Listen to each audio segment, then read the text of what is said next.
The story of the Lama and the carpenter. A long time ago, so long ago that people can and number 39. Even remember, in a certain country there was a man and a llama. Lama is cruel and greedy. One day he told the carpenter, "You will build me a house, and to reward you, I will pray to the gods to give you happiness." I Don and number 39. Need your prayers. The carpenter answered very bluntly, "My blessings and my luck come from these two hands and this axe." And quote, "Then you will know my hand." The Lama whispered, "You will pay the price for this insolence." End quote. He pondered day and night, thinking of ways to take revenge. Finally he found a plan. He told the king, "Your Majesty, please allow me to report that yesterday I ascended to heaven." "And to whom, does your Majesty know?" "That is the first king, the king and number 39's father. He is very healthy. The only sad thing is, as he told me, he wants someone to build a mausoleum for him. But, as the king knows, there are not many carpenters in heaven. So he asked the king to send him immediately, because he seemed to be a good craftsman." "Okay," the king agreed immediately, "but how can we take him to heaven?" "Please Don and number 39. Worry, your Majesty. We monks have experience in this." Lama presented the plan to the king. "People will use a wooden tent, lock the carpenter in there, build a large pyre around it and light the fire. When the tent burns, white smoke will rise into the sky. The carpenter will ride that smoke like a horse to meet the king and number 39's father." The king agreed and let the carpenter know about it. "Poor me, what can I do?" The carpenter came home and complained to his wife. "Lama wants to kill me.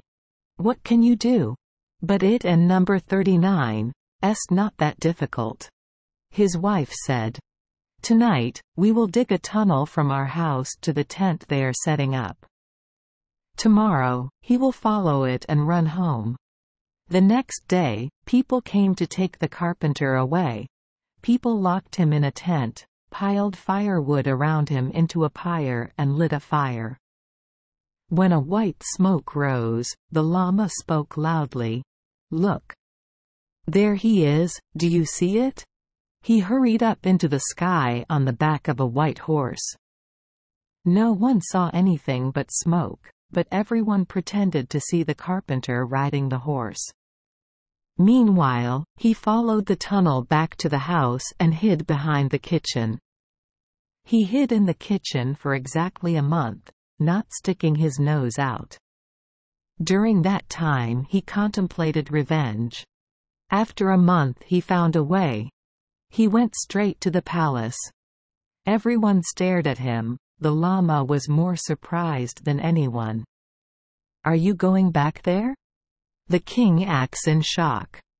Just as the king noticed, "I came back from heaven," the carpenter politely replied, bowing. "Your Majesty, building a mausoleum is very tiring. In heaven, people work the old-fashioned way.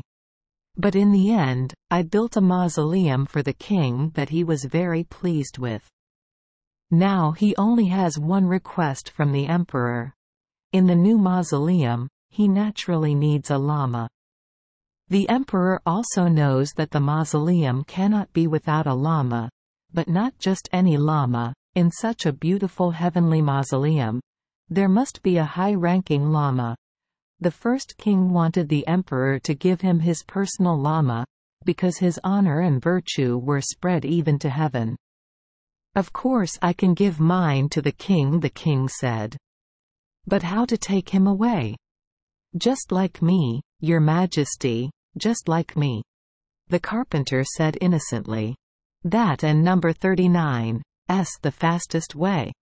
The Lama and number 39's face was as pale as a corpse, but he could not refuse. he thought. And quat. Anyway, if the carpenter has returned from heaven, why can number 39 ti return? And quat. He obediently let people lock him in the tent and start a fire. The fire rose high, a black and heavy smoke rose. It carried the evil Lama and number 39's dark soul into the air. Thank you for joining us for today's fairy tale. We hope these stories bring joy and meaning to your day. If you love our channel, please hit the subscribe button so you won't miss any exciting tales. Wishing you a good night and sweet dreams. See you in the next story.